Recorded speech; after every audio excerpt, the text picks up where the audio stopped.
Bonjour à tous et bienvenue sur boursicoté.com pour cette nouvelle analyse technique des principaux indices mondiaux avec un indice allemand qui confirme sa reprise haussière. On a cassé ici la zone des 14 130 points, mais par contre on est très loin des niveaux équivalents du CAC. Au niveau du CAC 40, on a déjà cassé ici ces deux précédentes zones de points hauts que nous avions eues donc juste après l'invasion de l'Ukraine par la Russie, et on en est très loin sur le DAX. Ici c'est l'équivalent des 7590 points sur l'indice parisien. Donc là on voit qu'on est sous ces niveaux et qu'on a une dynamique qui est faible, aussi faible que celle que nous avons donc sur les autres indices européens. Malgré tout, d'un point de vue daily, on voit ici que les moyennes mobiles sont bien orientées.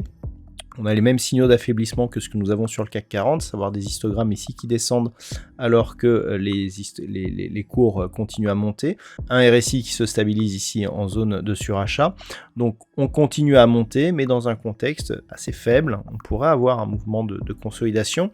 Alors si celui-ci se mettait en place, il faudrait y faire attention si on venait à casser ici cette zone des 14 130 points, puisque c'est une ancienne zone de résistance.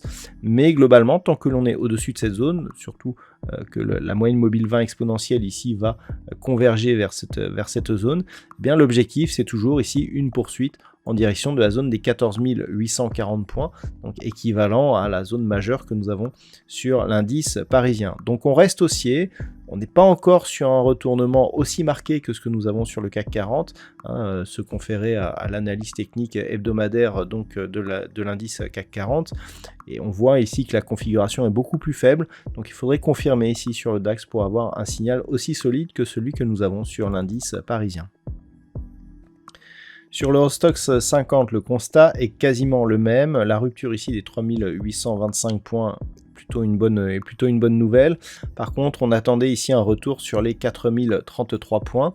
Cette zone qui est elle aussi l'équivalent de ce que nous avons sur les 6590, puisque donc au lendemain de l'invasion de l'Ukraine par la Russie, on avait cassé ici cette zone qui était auparavant support, et on l'avait testé ici comme résistance. Cette zone de résistance, elle est cassée sur l'indice parisien, mais elle ne l'est pas sur l'Eurostoxx 50. Donc on a une dynamique qui est un peu plus faible. Donc pour vraiment sortir ici de cette zone de stress, de cette zone baissière, il faudrait casser cette zone des 4033 points à la hausse.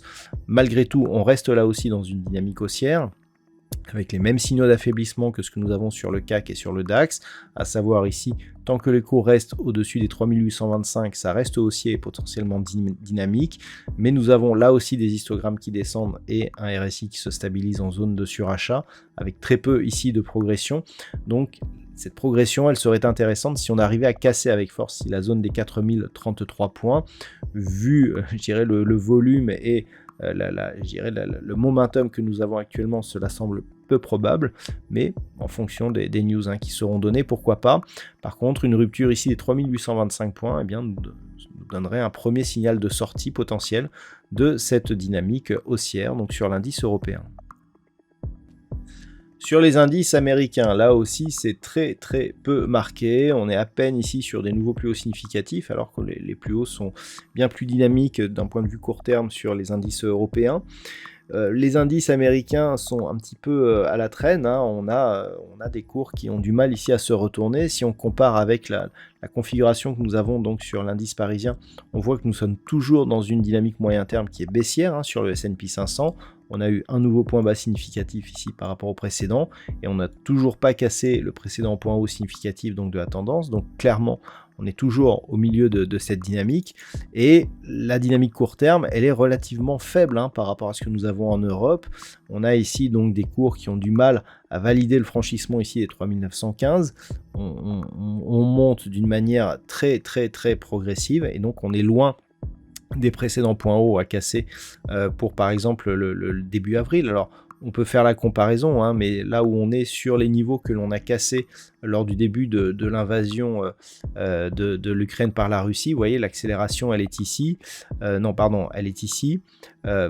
Si on compare les niveaux que nous sommes par rapport à la cassure ici, eh bien on voit qu'on en est très loin. Il faudrait être au moins sur la zone ici des 4238 points, et on en est très très loin sur le S&P 500, et c'est encore pire sur le Nasdaq, hein, comme nous allons le voir. Donc l'enjeu ici, c'est de préserver cette zone des 3915 points. Tant que l'on est au-dessus, on conserve un biais positif en direction de cet objectif des 4238 points. Par contre, attention, en cas de rupture ici des 3915 points, on pourrait bien sortir de cette petite dynamique haussière. Et puis comme je vous l'indiquais, au niveau du Nasdaq, eh bien c'est encore plus faible, c'est-à-dire qu'on a à peine changé le mouvement ici pour repasser dans une petite dynamique haussière d'un point de vue court terme. On était avant dans une oscillation qui se faisait entre bande de Bollinger inférieure et moyenne mobile 20 exponentielle comme résistance. On a eu ici cette phase de neutralisation. Là, on a eu un contact bol supérieur. On est au-dessus des moyennes mobiles, mais on voit qu'il n'y a pas de progression, hein. On ne termine même pas ici sur un nouveau plus haut donc cette semaine. Et on voit encore une fois que par rapport à la dynamique que nous avons en Europe, que l'on est en retard sur cet indice. Donc là aussi, on a des niveaux d'invalidation. Premier niveau ici, cette zone des 11 575 points vers laquelle va converger la moyenne mobile 20 la semaine prochaine. Prochain objectif, ici la zone des 12 205 points. Là aussi, si on compare avec les niveaux que nous avions le 24 février, on était à ce niveau-là. Hein, on était la première impulsion, voilà, deuxième impulsion ici. Donc sur cette phase de baisse, vous voyez qu'on en est très très loin sur le Nasdaq. Donc on contraste par rapport à ce qui se passe en Europe. Donc il faudrait au moins qu'on soit ici sur un niveau proche de la zone des 13 920 points. Forte sous-performance donc de l'indice Nasdaq avec des GAFAM qui ont fortement baissé sur la cote américaine.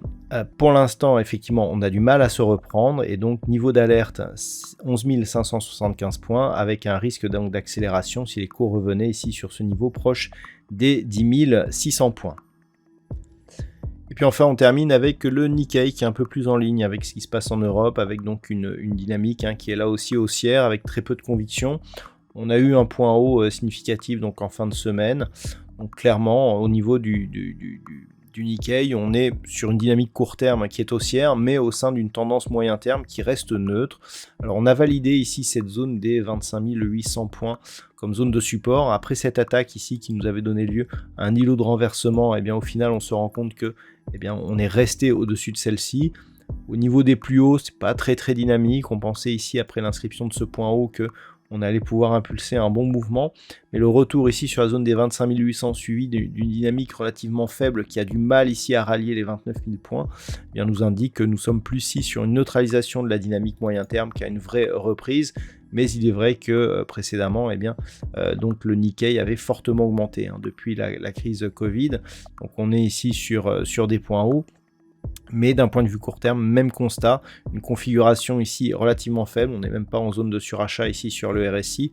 Et donc les niveaux d'alerte, alors premier niveau ici, au niveau de cette zone de points bas que nous avons sur cette bougie, proche des 27 750 points, et puis une rupture ici de la zone des 27 400, nous donnerait un signal beaucoup plus fort, avec donc risque de retournement de la dynamique donc court terme. Voilà donc ce que l'on peut dire sur ces principaux indices mondiaux. Je vous souhaite de passer un très bon week-end. On se retrouve dès la semaine prochaine pour d'autres analyses techniques, toujours sur le site boursicoté.com.